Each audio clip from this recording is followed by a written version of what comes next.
Friends, today we are going to discuss about the summary of The Old Man and the Sea, written by Ernest Hemingway. The Old Man and the Sea is a novel, nicely written by Ernest Hemingway, who is popularly known as one of the greatest American novelists, short story writer, and journalist.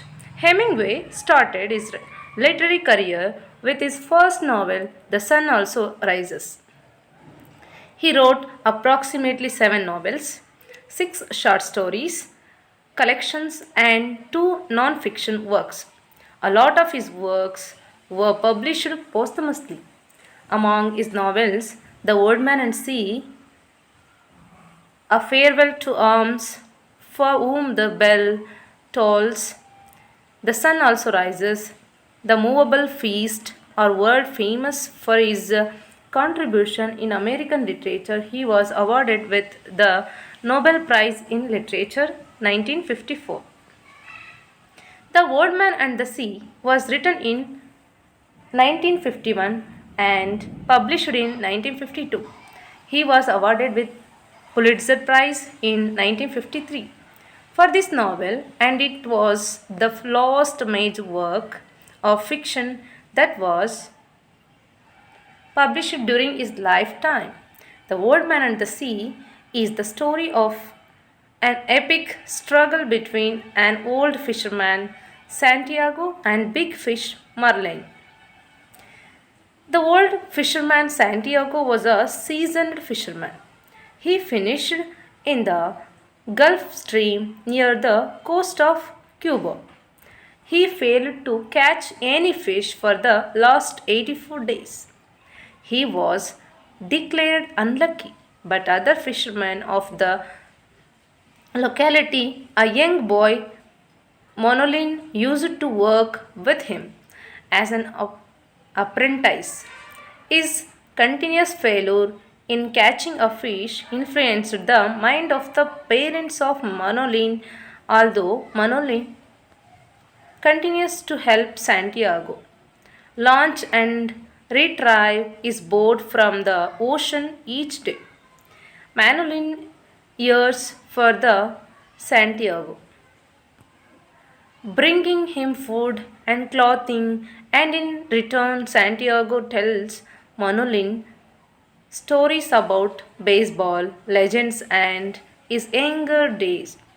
Fishing in a boat off to Africa every night, Santiago dreams of lions and the beaches of Africa. Early each morning, Santiago walks up the road to Manolin's family's home to wake him up for work. On the morning of 85th day, Monolin helps Santiago launch his boat into the sea. Santiago dropped 4 boats of different depth in the sea. The first boat was at the depth of 50 fathoms. The second was at the depth of 75 fathoms. The third of 100 fathoms, and the fourth was held at 125 fathoms. Finally, in the early afternoon, he catches a 10-pound tuna, which he decides will be his meal for the day.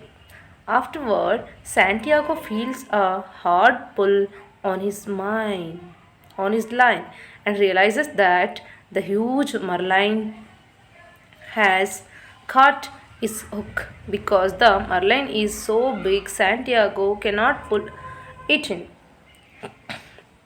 Santiago wishes that the boy would have been with him to help in pushing the fish. On the second day, the old man had a chance to look at the fish which jumped out of water for hay. The old man was standing at his place in the boat and was sweating during his contest with the fish. His right hand was injured and left hand was cramped. He felt lonely.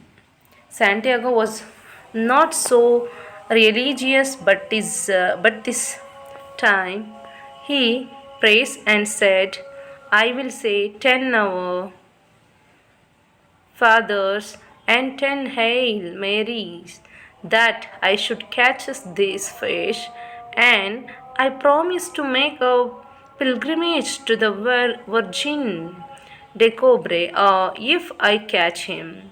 He wonders what his hero Jody Maggis would do if he were in Santiago's situation.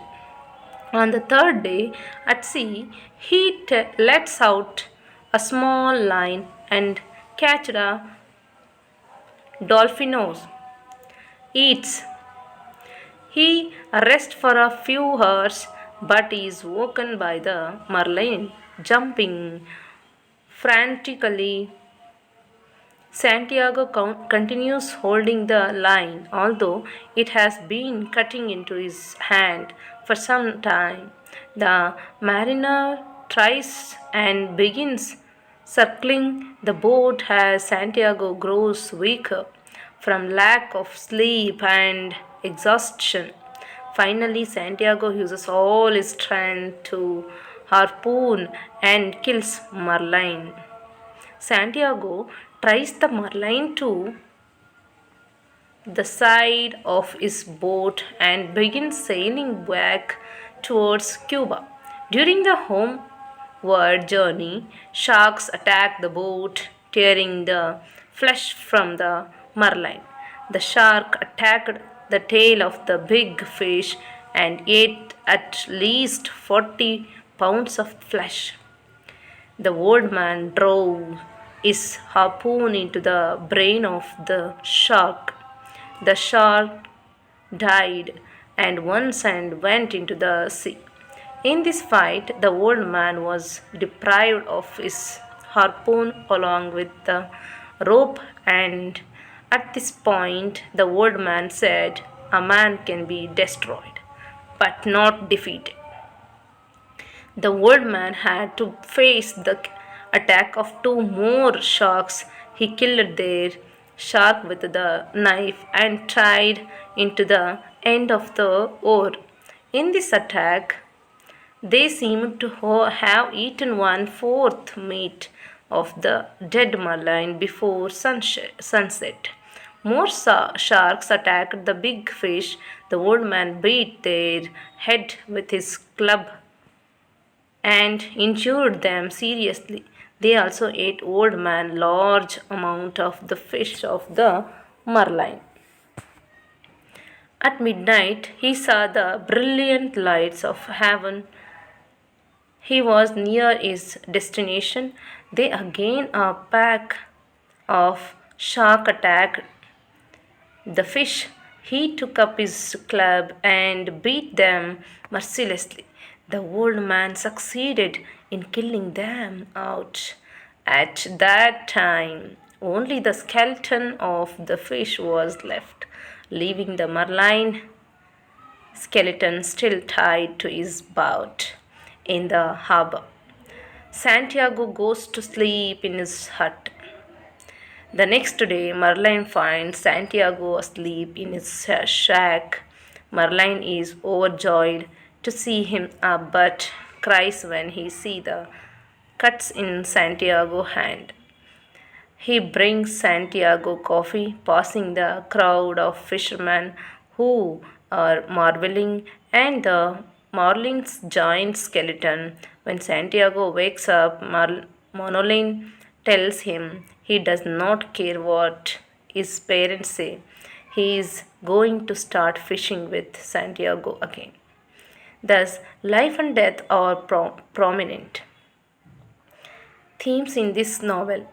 It teaches us lessons of patience, Santiago courage, and friendship. So now we can say that The Old Man and the Sea is one of the best novel of Ernest Hemingway. Thank you for watching.